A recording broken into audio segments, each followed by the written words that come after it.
What's up guys? Kumusta kayo? It's me again, Joseph Kate. So for today's video guys, let's talk about BDO credit card upgrade.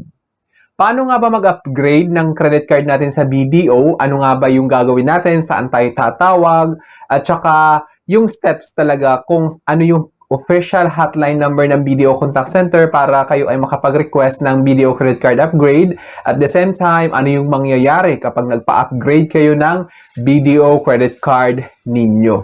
At saka yung perks and benefits at saka yung requirements in upgrading BDO credit card. Pero bago yun, nais muna kitang imbitahan na mag-subscribe sa YouTube channel ko kung bago ka pa lang kasi marami pa akong i-share ng mga tutorials, knowledge, and experience of mine in the future. Kaya naman huwag niyong kalimutan mag-subscribe para updated kayo lagi sa mga vlogs na i-upload ko. Yun lang po at sobrang maraming salamat po.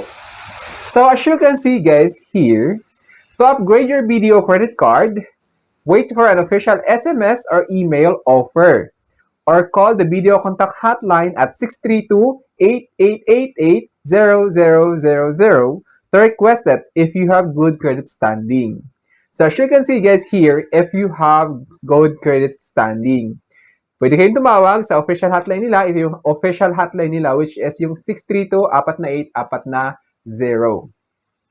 Pwede kayo ngayon mag-initiate to request kung wala pang offer. Kasi madalas guys is ino-offer ni BDO yung credit card upgrade. Like for example lang ito ha, minsan kung ikaw ay BDO Shopmore Mastercard credit card holder, nag-o-offer na pwede mong i-upgrade into Gold, Mastercard, or Visa. Depende siya. Qualified users can text CC upgrade space last 6 digits of card to 225678. Upgrades typically take 7 to 20 banking days to process. So itong sinasabi ito guys na qualified users can text CC upgrade kapag kayo ay naka-receive ng offer from official BDO text message, which is yung BDO deals. Ngayon, bibigay sa inyo yung format kung paano i-upgrade yung credit card ninyo via SMS nang hindi nyo na kailangan tumawag sa official hotline number ni BDO.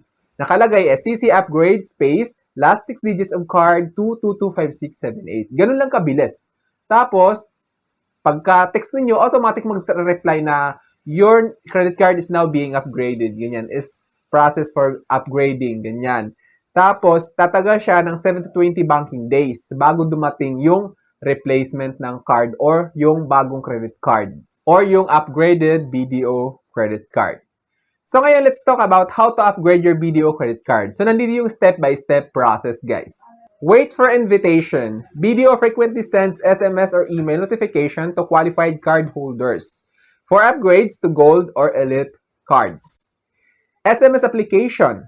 If you receive an invitation, text CC upgrade space last 6 digits of your qualified card to 225678. So as you can see, guys, SMS application.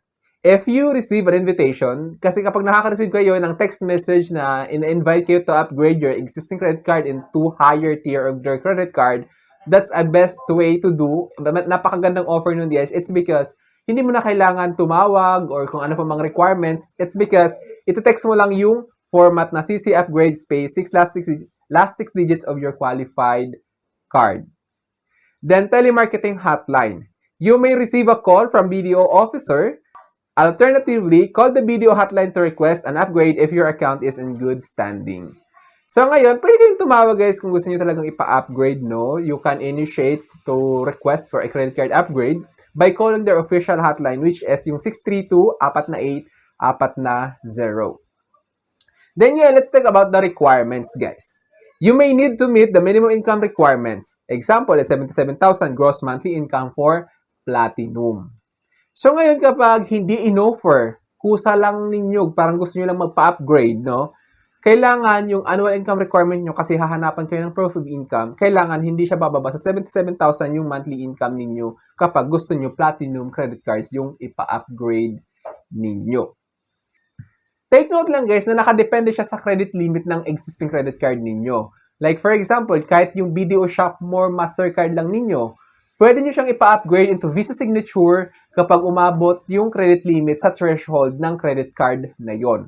What I mean is, kahit mababang uri lang yung credit card na meron kayo, pag mataas yung credit limit, pwede na agad kayong mag-jump into higher tier of their credit card. Ganun lang kasimple kasi mayroong parang cap or required credit limit para doon sa credit card na yon. Like for example, sa BDO Visa Signature, yung required credit limit is around 300,000 above. So ngayon, kapag 300,000 yung credit limit ng BDO Shopmore Mastercard ninyo, pwede na kayo agad mag-request ng BDO Visa Signature Upgrade. Ganun lang siya kabilis. Then, important details is, processing time, 7 to 10 days for telemarketing officers. Up to 20 days for SMS confirmation. Ano yung kaibahan ng dalawang ito? Kapag tumawag si BDO officer sa inyo, nag-o-offer ng BDO credit card upgrade, mas mabilis siya. It's because 7 to 10 banking days lang. Ngayon, kung via SMS naman, naka-receive kayo ng text message offering na pwede yung i-upgrade yung BDO credit card ninyo into higher tier, yung processing time is 7 to 20 days. Card changes. So ngayon, pag-uusapan natin guys yung card changes, no? Anong mangyayari kapag in-upgrade ninyo yung BDO credit card ninyo into higher tier? Ito yung mangyayari. The upgraded card will have a new card and expiry date. Since upgraded na yung BDO credit card ninyo, magiging bago na lahat yon. Yung card number, lahat ng details, everything, yung expiry date. Bagong-bago talaga yung card. Bali yung older card, which is yung dati, magiging parang deactivated na siya. Kasi yung kailangan nyo nang gamitin, yung upgraded BDO credit card na. Hindi nyo na magagamit yun, i-dispose nyo na yun or itatago mo na lang as souvenir.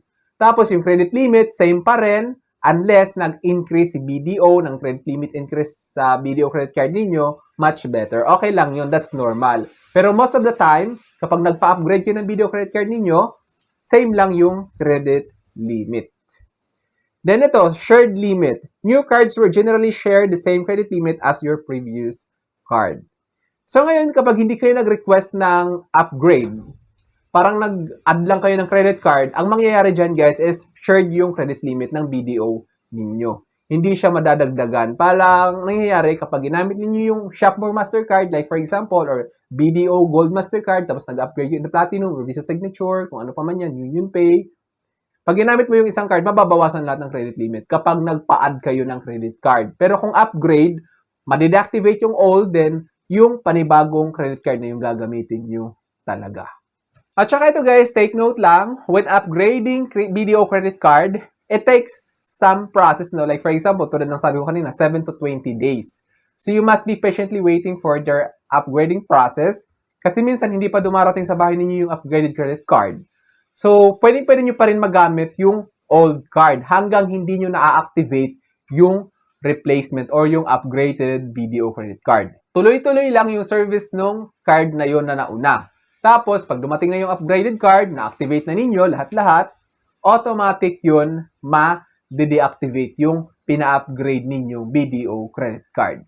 Ganun yung kalakaran dyan, guys. At saka yung credit limit, same lang din, unless nag-increase. So, yun lamang, guys. So, I think that's all for now. Sana may na-share ako. Don't forget to subscribe for more videos. It's me again, Joseph Kate, that says, we don't have cash because we go for cashless transactions. Bye-bye!